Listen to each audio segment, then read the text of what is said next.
Macron, bon, je pense qu'il faut dire deux mots sur le personnage parce que ça éclaire la suite. Macron, quand il a été conduit à aller discuter avec les ouvriers de Whirlpool, qui étaient en grève, il a demandé pour leur parler un hygiaphone. Un hygiaphone. Voilà. Et moi, je pense que s'il a demandé un hygiaphone, c'est pas seulement par sa méconnaissance compréhensible de l'objet idoine qui s'appelle, tout le monde le sait ici, un mégaphone. Je pense que ça a à voir aussi avec les déclarations qu'il a faites, par exemple sur les ouvrières des abattoirs de Gade, qu'il a jugées illettrées.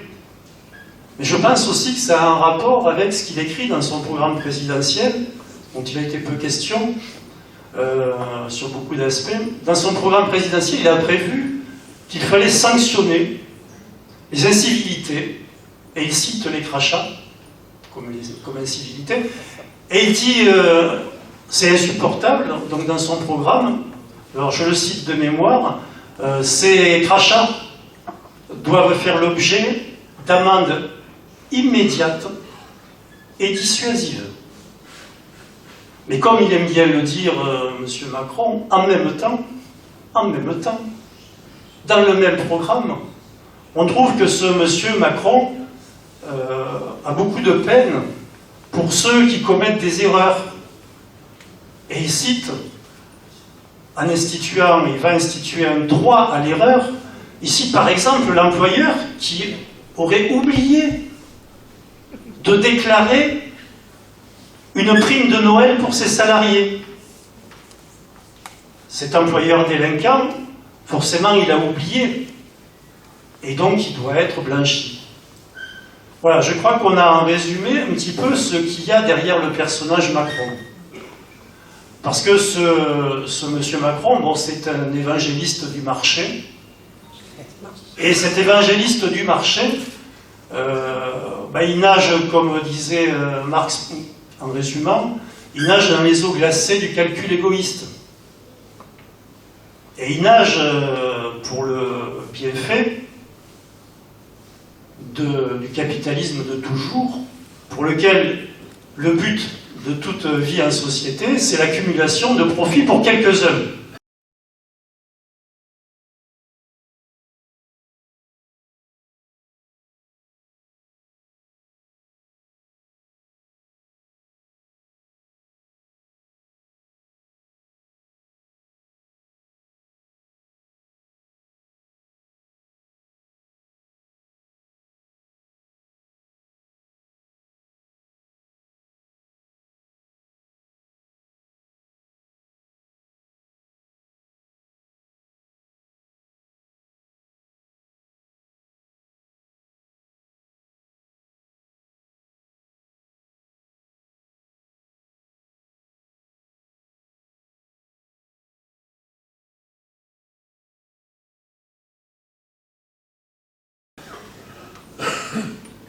Et pour accumuler ces profits, le programme de Macron qui va avec, qui est le programme du capitalisme de toujours, on peut le résumer de façon mnémotechnique par les trois lettres TGV.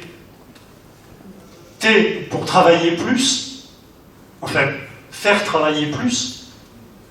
G pour gagner moins, en fait, faire travailler à moins cher possible.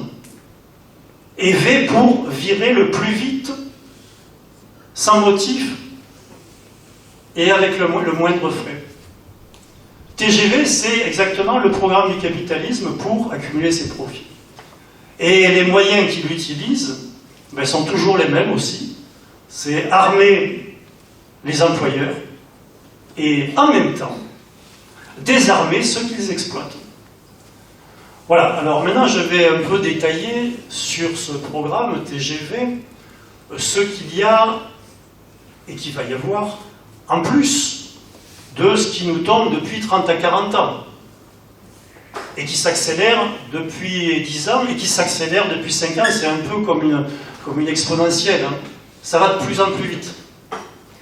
Et donc, en commençant par le travailler plus, on en a beaucoup vu déjà.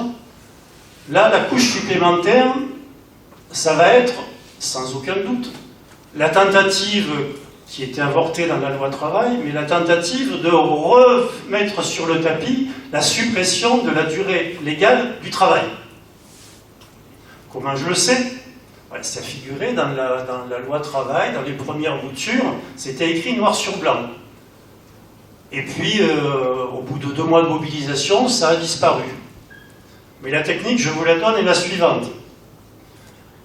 Il va être écrit, voilà, bon, il y aura toujours une durée du travail, 35 heures, mais on ne dira plus qu'elle est légale, on dira qu'elle est normale. C'était la formule employée. Et puis, comme Fillon l'avait dit au début des présidentielles, comme Macron l'avait dit aussi, il faudrait quand même que les entreprises puissent choisir leur durée de travail. Hein, la proximité, tout ça. Et donc, il sera dit, il tentera d'être dit, que finalement, les entreprises pourraient décider elles-mêmes d'une durée différente, d'une durée normale pour elles, différente de 35 heures, 39, 40, 45, par exemple. Et quand on se souvient que la durée légale, ce n'est rien d'autre, il faut le marteler, parce que ça fait 30 ans qu'on rentre dans les têtes autre chose, la durée légale, ce n'est rien d'autre que le seuil à partir duquel on commence à payer plus les heures dites supplémentaires. À partir du moment où on pourra dire dans une entreprise, moi, c'est 39, et de 35 à 39, il n'y aura plus d'heures supplémentaires majorées. Alors on pourrait se dire, bon, pourquoi ils se donnent tant de mal? Parce que quand même, la majoration des heures supplémentaires, qui était de 25% avant la loi travail, hein, je simplifie, mais grosso modo c'était ça, avec la loi travail, ça pourra n'être que 10%. On pourrait se dire, 10%, c'est déjà pas beaucoup. Sur 10 euros, c'est 1 euro. Bon, mais les employeurs, dans la logique de cette course sans fin au profit, tant qu'on n'est pas à 0%, ils ne sont pas contents. Et donc ce qu'ils veulent, c'est 0%. On l'aura aussi. Alors pour changer et passer chez les jeunes, et parce que cette mesure-là est très très symbolique du retour au XIXe siècle que la marche nous propose, c'est les apprentis. Les apprentis, dans le programme de Macron, il est prévu que les apprentis, donc, eh bien, on allait finalement supprimer les contrats d'apprentissage pour les fusionner avec les contrats de professionnalisation. Pour les anciens, c'était ce qui s'appelait avant contrat de qualification. Et il est prévu dans le programme de Macron qu'on va supprimer la borne d'âge, la limite d'âge. Ce qui veut dire précisément qu'on pourra être apprenti tout au long de sa vie. C'est-à-dire le retour au Moyen-Âge, pas au 19e, au Moyen-Âge. Voilà, alors dans la durée du travail, il y aura donc cette mesure donc, sur la durée légale qui vont essayer de faire passer. Et puis il y aura tout un tas d'autres joyeusetés, comme par exemple l'extension des services publics en soirée, en week-end. Voilà, ça c'est prévu aussi. Et il y aura tout un tas de souplesse aussi dans la durée du travail sur les horaires. Il y aura, parce que ça a été annoncé, ils l'ont inclus en partie dans la loi travail, sous couvert de télétravail, vous savez, ce qu'on appelait avant le travail à domicile. Mais comme on est moderne, c'est du télétravail. Donc télétravail, il va être désormais possible de fractionner le repos quotidien de 11 heures continues qui est prévu par la législation européenne et française. On pourra le fractionner. Et le repos hebdomadaire, pareil. Pour le télétravail, bien sûr. Voilà. Donc, en matière de durée du travail, et je termine là-dessus, il va être désormais possible, par accord d'entreprise, de faire à peu près tout ce que le patron décidera qu'il veut faire en matière de durée et d'aménagement des horaires de travail. Tout, absolument tout. Si je le dis, c'est d'une part parce que c'était déjà écrit dans la loi travail, mais que dans les projets qui sortent d'ordonnance, on voit qu'on revient aussi en partie sur cet aspect durée du travail qui devait être déjà réglé suivant le principe suivant, qui est le principe suivant lequel va être réécrit tout le Code du travail. La loi travail avait prévu, et c'est toujours marqué dedans, que dans une durée de 2 ans, devait être réécrit sur le principe que je vais rappeler, tout le code du travail. Macron a simplement devancé l'appel, au bout d'1 an, il va réécrire tout le code du travail qui reste en dehors de la durée du travail. Le principe, c'est il n'y a plus de loi. La loi égale pour tous, la Révolution française, hein, et puis les luttes qui ont succédé au 19e et au 20e siècle, balayées. La loi pour tout le monde, c'est fini. Le droit du travail pour tout le monde, c'est fini. Tout le monde égal. Ce qui fera la loi, c'est l'entreprise. L'entreprise fera la loi dans tous les domaines du droit du travail. Tous les domaines. À défaut d'accord d'entreprise, c'est l'accord de branche professionnelle. L'accord d'entreprise décide de tout. S'il n'y en a pas, ça sera l'accord de branche professionnelle. Métallurgie, bâtiment, chimie, pour citer les plus organisés. Et seulement s'il n'y a aucun accord, il y aura un décret qui donnera un droit minimal pour tout le monde. Au moment de la loi travail, il y avait eu des discussions et finalement ils avaient dit oui, vous inquiétez pas quand même, hein, vous inquiétez surtout pas.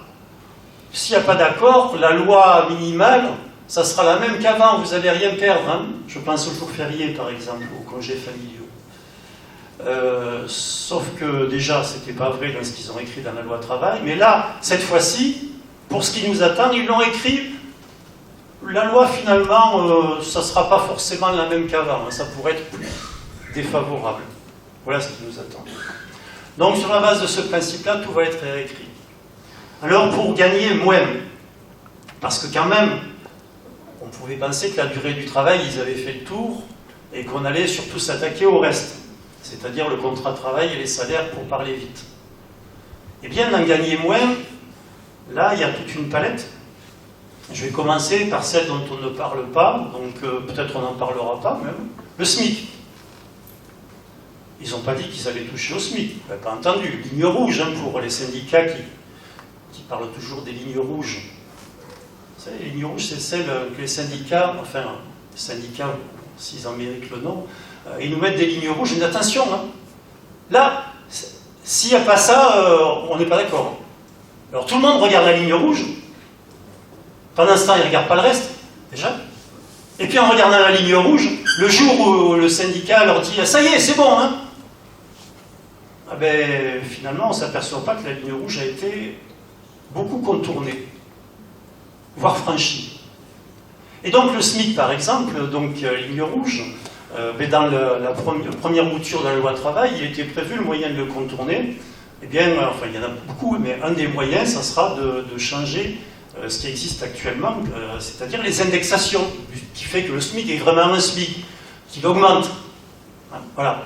Donc, on risque d'avoir le retour du début de la loi travail sur le SMIC. Et puis, on aura surtout ce qui est écrit dans le projet de Macron, présidentiel, c'est l'attaque contre les salaires conventionnels, les salaires minima conventionnels.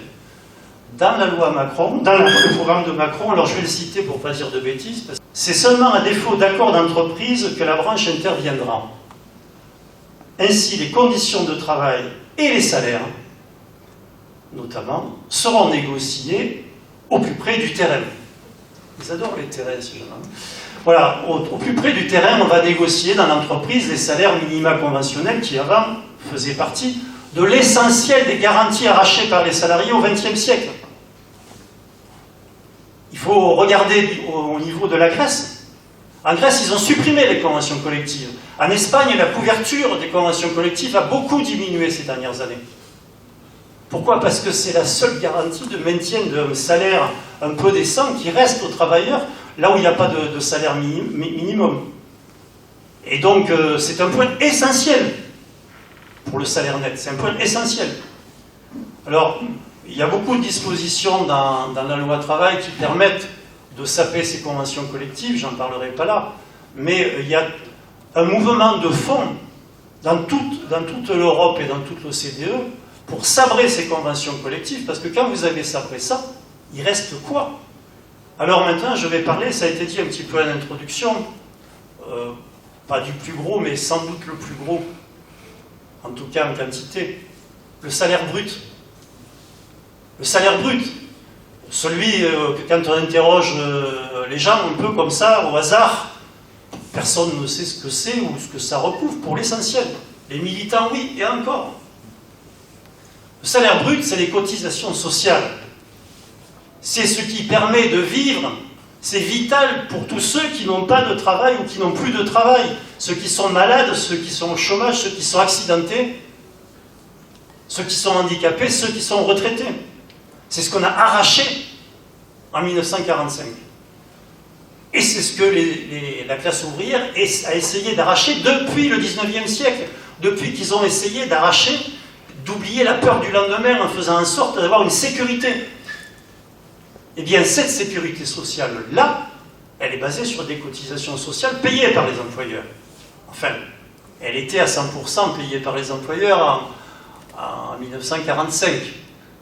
Petit à petit, il n'est plus qu'à 50-60% payés par les employeurs, à force d'exonération et de renvoi aux impôts et aux taxes, c'est-à-dire vous, qui payez à la place des patrons. Alors on parle quand même de 470 milliards d'euros, entre l'assurance maladie, les retraites, etc. C'est 470 milliards d'euros, le PIB c'est autour de 2000 milliards d'euros. C'est essentiel.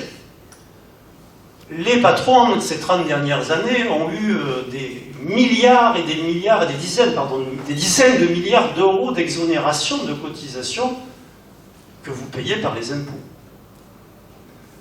À toutes ces exonérations, que Macron évidemment n'enlève pas, il en rajoute des grosses louches. Il a prévu par exemple de supprimer le versement des cotisations salariales, maladie, et chômage. J'y reviendrai pour le chômage après. Il a prévu de pérenniser le CICE en exonérant de façon permanente toutes les entreprises à hauteur de 6 points de cotisation sociale. Il a prévu aussi de supprimer toutes les cotisations sociales, c'est-à-dire aussi bien salariales que patronales, pour tous les salariés au SMIC. Ça fait du monde. Et ça fait du monde qui va être en expansion, parce que quand les patrons vont voir qu'ils payeront plus 1 centime d'euro de cotisation sociale s'ils payent leurs salariés au SMIC, pour ceux qui n'y sont point tout à fait, ils vont s'y retrouver vite. Donc c'est quelque chose d'essentiel. Et ce salaire brut, évidemment, pour faire passer ça, ben, il y a 2 façons de le faire. La première, c'est la méthode Front National. Le Front National avait dans ses tiroirs une proposition sociale qui était de dire « Moi, je veux augmenter le salaire net, je veux augmenter le pouvoir d'achat des salariés. Comment je fais? Je supprime les cotisations salariales. » Donc on peut dire « Super !» Alors quand on fait le calcul, par exemple, qu'a fait Macron, je vais enlever cotisations salariales, maladie et chômage, ça va faire 20-30 euros peut-être de plus sur la paye. Mais quand on calcule ce que les salariés vont payer en CSG à la place, en impôts, plus tous ceux qui n'auront plus un remboursement de soins, un remboursement de médicaments, ceux qui n'auront plus dans leur retraite et qui vont payer donc par partie avec leurs impôts, quand on fait le calcul, il n'y a pas photo. Il n'y a pas photo. Et donc cette destruction de la sécurité sociale, bon, elle sera bien sûr vendue en disant vous allez avoir du pouvoir d'achat en plus. Il faudra regarder 3 fois. Alors un mot pour le chômage, parce qu'après je vais l'oublier, parce que c'est un des points qui va permettre qu'on va amuser la galerie longtemps, ça a commencé. Chômage, point très positif, les démissionnaires, ils vont avoir droit au chômage, nous a dit Macron. Alors déjà, si vous avez suivi ce que j'ai dit sur le salaire brut, s'ils ont droit au chômage, les indemnités qu'ils vont toucher, d'une part, elles seront beaucoup plus faibles qu'avant, d'autre part, ils vont se les payer eux-mêmes, pour partie. Mais surtout, qu'est-ce qui est intéressant pour les patrons démissionnaires? Les patrons, qu'est-ce qu'ils demandent? Pouvoir virer les gens sans que ça leur coûte 1 centime. Quand quelqu'un démissionne, moi ça fait 40 ans que j'observe un peu dans les entreprises ce qui se passe, hein, de façon professionnelle ou militante, on trouve à l'appel des patrons qui font pression sur leurs salariés pour qu'ils partent en démission pour pas que ça leur coûte. Et les salariés, ils résistent. Ils n'auront plus besoin de résister, les patrons n'auront plus besoin de faire pression, ils pourront virer les gens sans un centime, tranquille. Sauf que quand les démissionnaires chômeurs auront goûté de la hauteur des indemnités qu'ils vont toucher, sous condition quand même, a dit Macron, voilà. Surtout que, je rajoute tout de suite, que le nombre de chômeurs va exploser parce qu'il a prévu aussi, en même temps, que les indépendants, tous, notaires, agriculteurs, tous les indépendants pourront aller toucher leurs indemnités chômage s'ils n'ont plus de boulot. En même temps, dans une autre partie du programme de Macron, on voit que pour cela, les indépendants, ils prévoient que leurs cotisations sociales, à eux, vont diminuer. C'est magnifique. 500 € d'économie de cotisation sociale pour tous les indépendants pour un revenu de 3 000 € net par mois. Oui, parce que pour les indépendants, il faut calculer sur 3 000 € net par mois. Hein. Macron, il réfléchit avec ce qu'il connaît. Voilà. Donc, avec un dispositif pareil, imaginez comment l'État, parce que ça sera l'État qui va faire le paiement des indemnités chômage, hein, les patrons vont plus rien payer. Plus rien payer. Alors, un mot pour les retraites quand même, parce que dans les... Bon là, les fonctionnaires, il faut qu'ils écoutent. Là, ils ont intérêt à rouvrir les yeux. Parce que ça va être eux les premiers, comme en Grèce, comme partout. Quand la guerre sociale est déclarée, on la déclare d'abord à ceux pour lesquels c'est plus facile, c'est-à-dire ceux qu'on a sous la main, les fonctionnaires.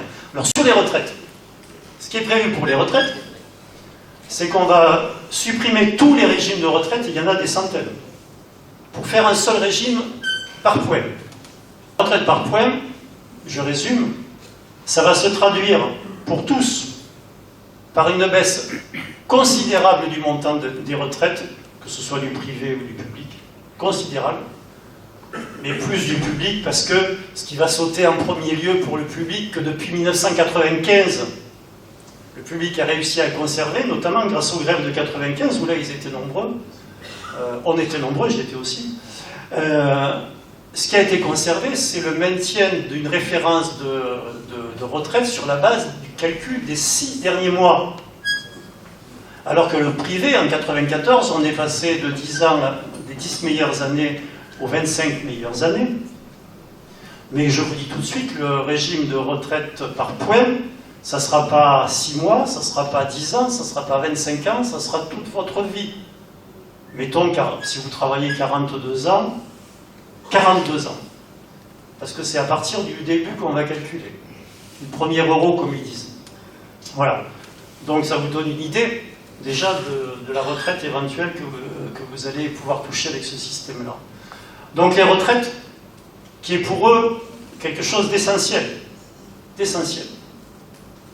Payer pour des gens qui ne travaillent pas, c'est, pour eux, insupportable. Insupportable. Et c'est un poids considérable parce que dès que les retraites tombent par répartition, les vrais, les seuls qui veulent dire quelque chose, dès que ça a été mis en place après la guerre, hein, après 1945, tout de suite, ils ont dit on ne pourra pas payer, ça c'est pas possible, avec la démographie, il y aura de plus en plus de vieux, et les actifs ne pourront pas payer. Hein. Bon, on s'est aperçu que c'était le contraire, hein. Plus le temps a passé, plus la productivité a augmenté, et plus c'était facile de payer les retraites, c'est le contraire qui s'est passé. Et dans une période de guerre sociale, on le voit en Grèce, hein, les gens qui tiennent le coup, c'est sur les retraites c'est sur les retraités qui tiennent, hein, les familles tiennent sur les retraites. Ils en sont à 14 baisses de retraite en Grèce. Au dernier point de leur programme, c'est virer, licencier le plus vite à pas cher. Alors là, leur imagination est foisonnante. Hein. Donc ils ont déjà beaucoup fait dans les dernières lois. Macron va rajouter une couche. Alors d'abord, sur les licenciements pour motif économique, je dis ça parce que ces lois, elles sont essentiellement faites, pas pour les petits patrons, pas pour les moyens patrons, hein. Elles sont essentiellement faites pour les grandes entreprises, pour les multinationales. Donc tout un tas de dispositions, parce que les licenciements pour motif économique, regardez autour de vous, hein. Dans les petites boîtes, vous en voyez quasiment jamais. Même s'ils ont des difficultés, ils licencient quasiment jamais pour motif économique. Rupture conventionnelle, licenciement pour faute grave, tout ce que vous voulez. Mais on n'y voit quasiment jamais.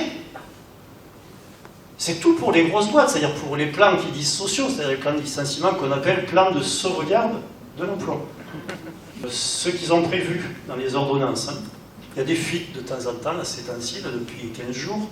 Donc voilà. Alors ce qu'ils prévoient, c'est de remettre dans l'ordonnance ce qu'ils avaient été obligés d'enlever en partie dans la loi travail, sur les licenciements pour motif économique, pour les faciliter plus encore.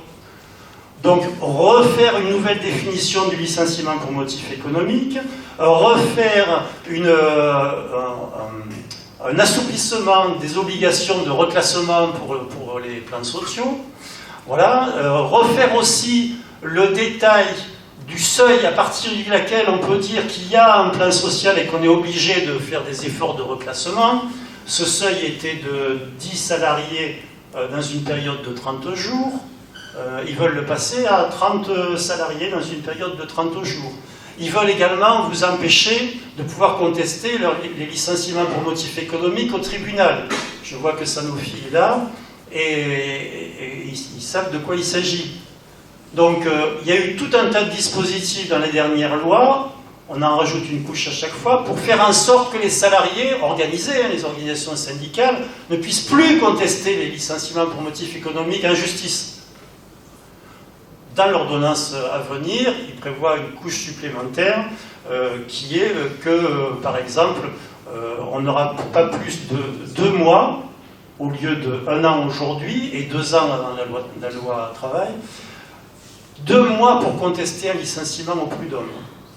Alors un mot sur les prud'hommes, il faut savoir que depuis la loi Macron, il a beaucoup œuvré Macron, hein, je ne le cite pas beaucoup, mais je vous dis, dans ces affaires-là, il a beaucoup œuvré personnellement. Dans la loi Macron, il a réformé les procédures au prud'homme avec la complexification des procédures et notamment de les imprimer à remplir pour faire une demande au prud'homme. Avant, il y avait une page à remplir avec les demandes et puis le montant, et c'était tout. Un salarié pouvait le faire tout seul, hein, notamment en référé, ou avec un défenseur syndical.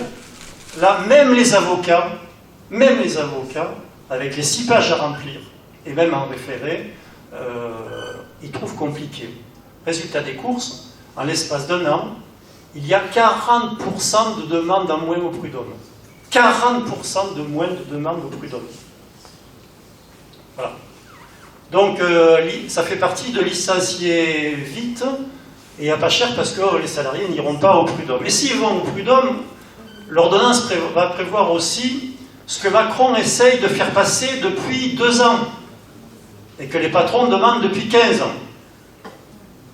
C'est-à-dire que quand un salarié va au prud'homme et qu'il a gagné parce que son licenciement a été reconnu comme abusif, il peut espérer aujourd'hui avoir des indemnités par rapport au préjudice subi avec un plancher de 6 mois. Au moins 6 mois. C'est déjà pas beaucoup 6 mois. Quand on se retrouve sans boulot, éventuellement avec des charges de famille,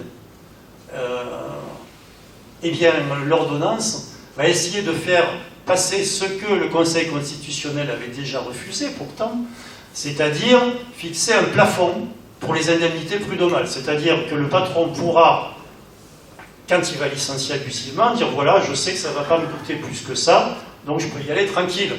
Et avec un plafond particulièrement bas par rapport aux chiffres qui ont été sortis déjà. Là, c'est parfaitement inconstitutionnel.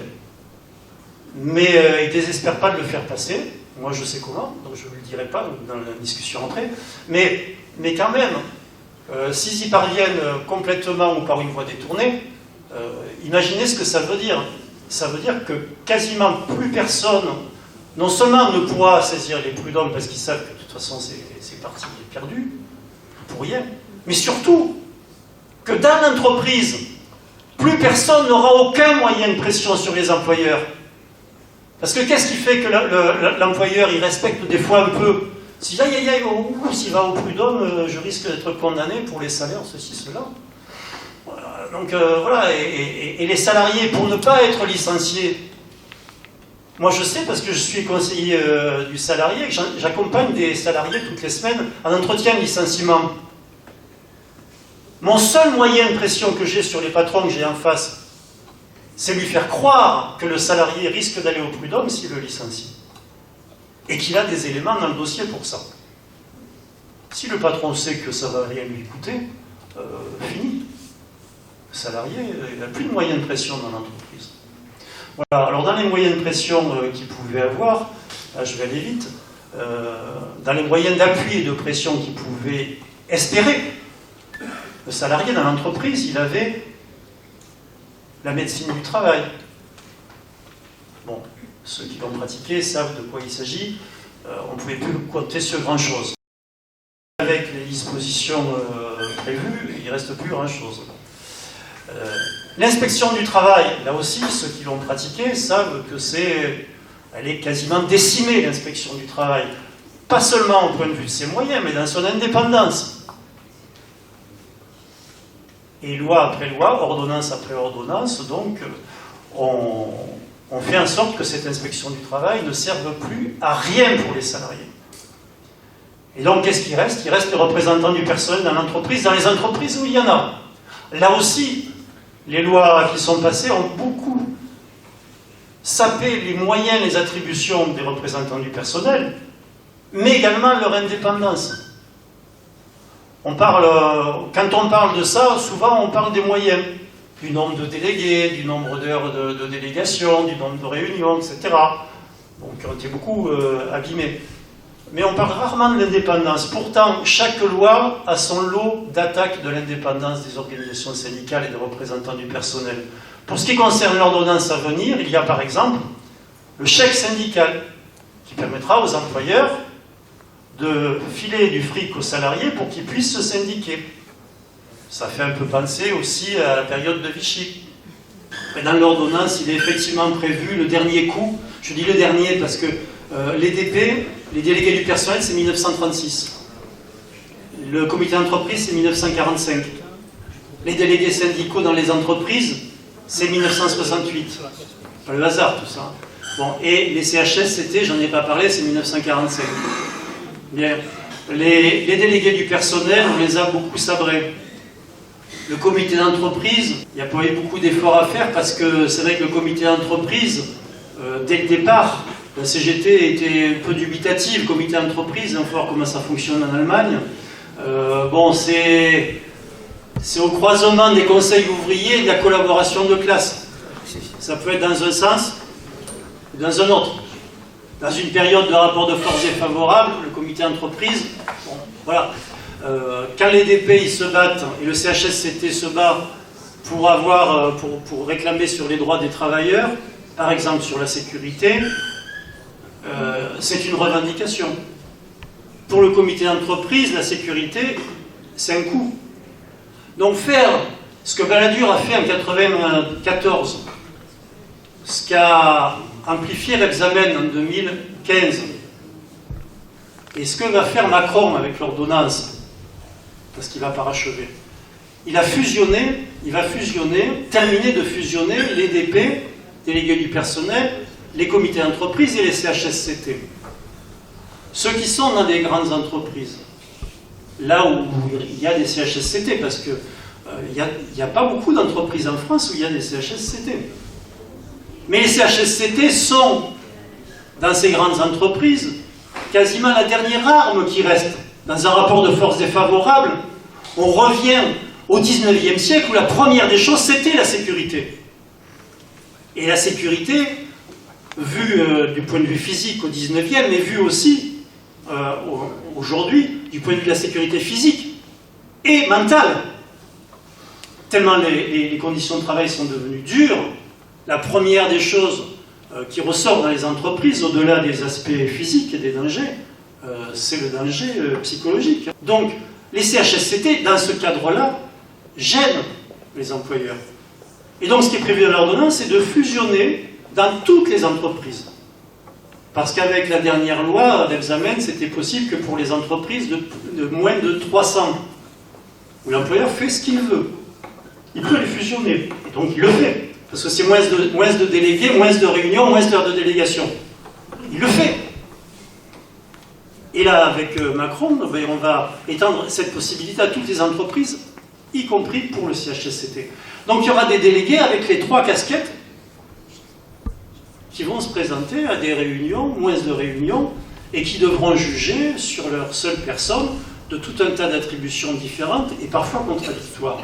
Donc c'est un point très très important. Les moyens sur lesquels pouvaient s'appuyer les salariés, ils sont tous attaqués les uns après les autres. Et un des derniers moyens qui restait aux salariés, j'en ai pas parlé, mais c'est son contrat de travail.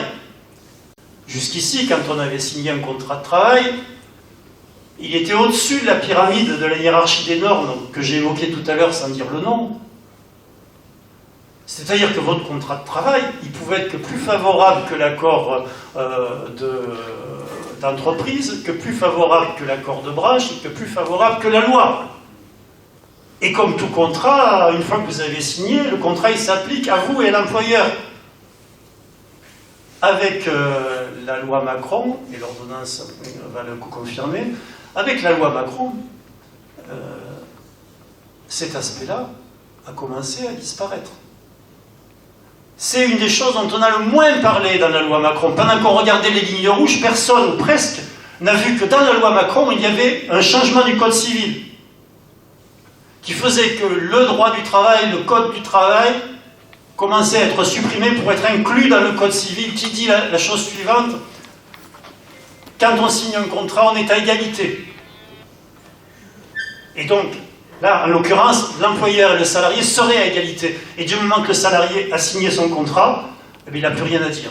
Et donc, dans l'ordonnance à venir, il est prévu qu'on pourrait mettre dans le contrat, au départ, quand le salarié va signer, libre, toujours libre, il sera marqué qu'il va lui-même signer pour autoriser les motifs de son licenciement.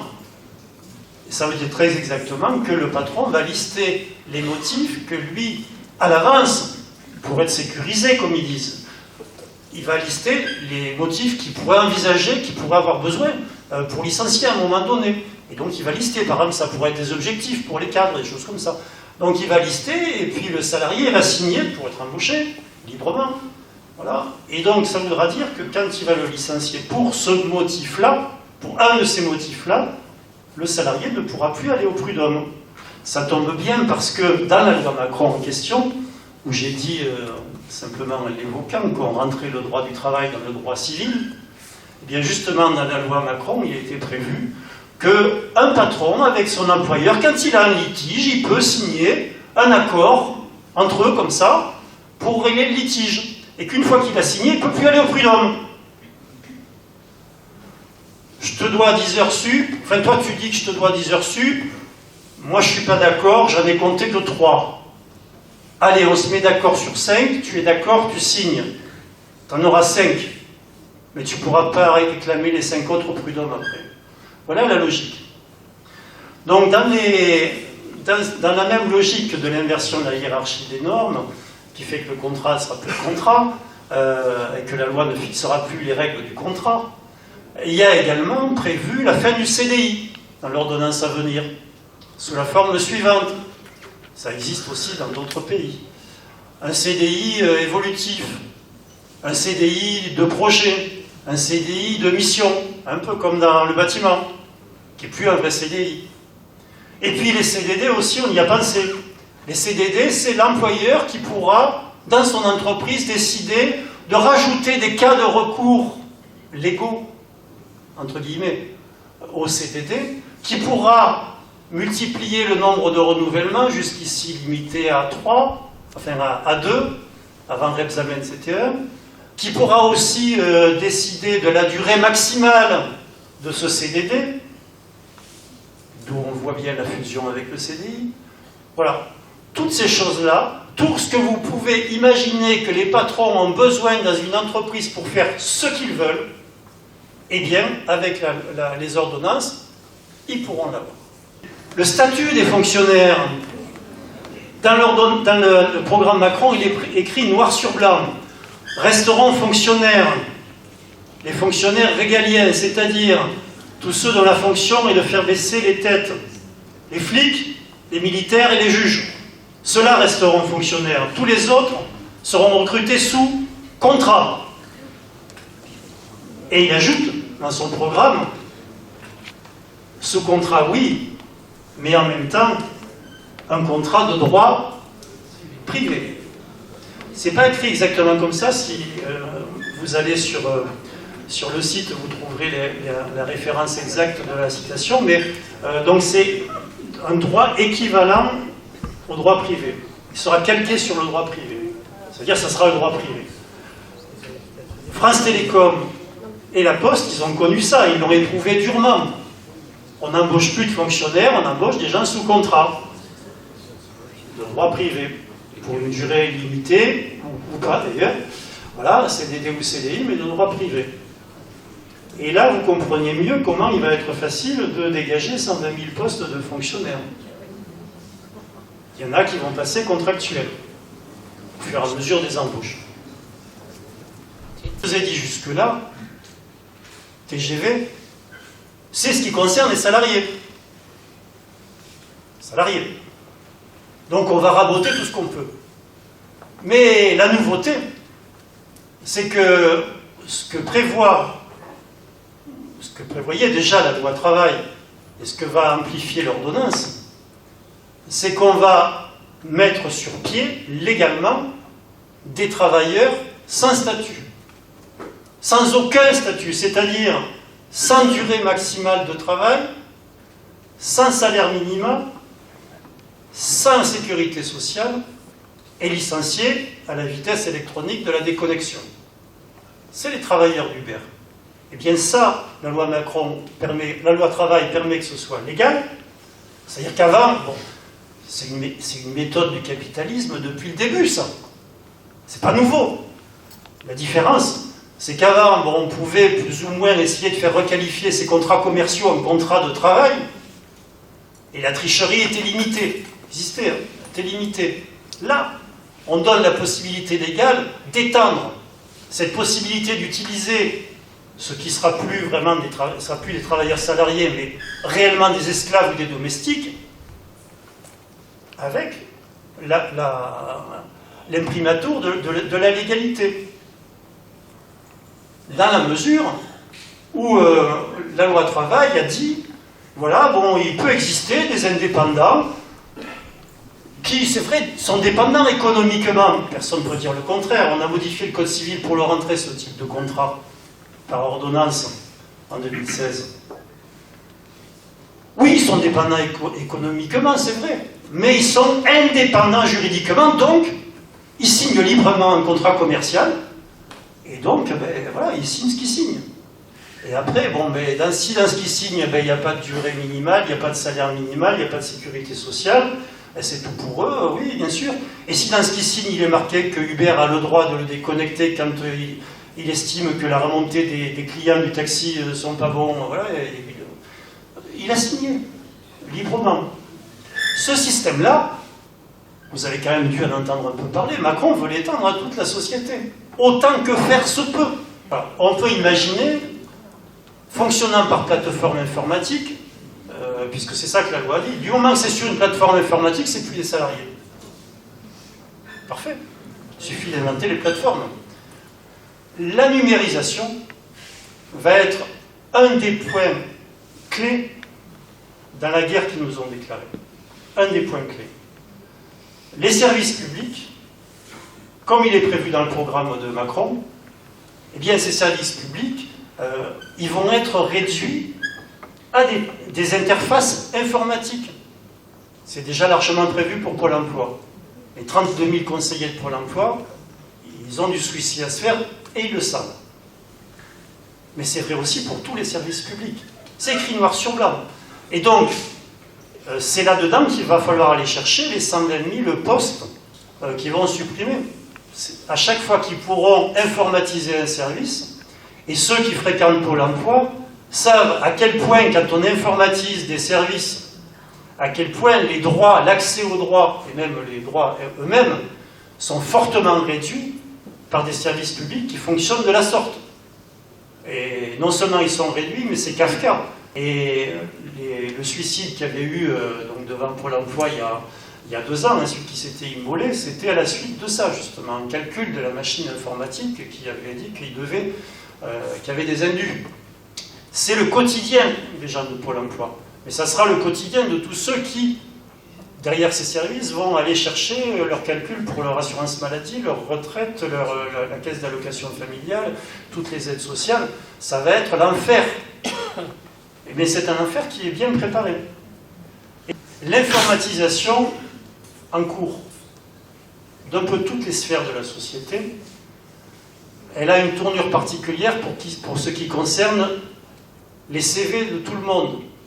Les CV, les curriculum vitae. Depuis 1995, l'Union européenne a mis en place un système, la transformation du marché du travail tel qu'on le connaît actuellement, du marché du travail, à un marché des travailleurs. Un marché des travailleurs qui sera basé sur la mise en place, qui se fait depuis le milieu des années 90, hein, la mise en place de CV, pas seulement dans les entreprises et les administrations, mais depuis la maternelle.